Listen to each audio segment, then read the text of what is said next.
qui bramaret ricettam fandi gnocos en Verona docet. Ante sume tibi libras quatuor tamisata e farinae, et vuda intus dentro quantum est satis, abbastanza, acque. Totum impastetur, grandis spiruluna fiatur, et divide in quatercentum particulas.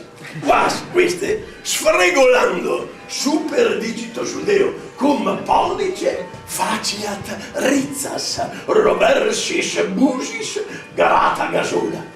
Intanto, in parva pignatam, stridet boterius duro, stridet boterius frisegatus ab igne del fuoco. Cum quando parolus steterit parecchiatus ad igne sul fuoco, in callida acqua precipitentur.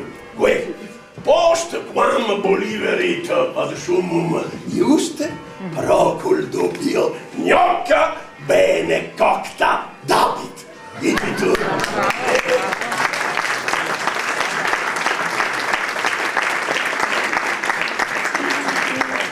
Igitur ne perdas tempus, et sbuso menestro collice, direi su, dum fumant.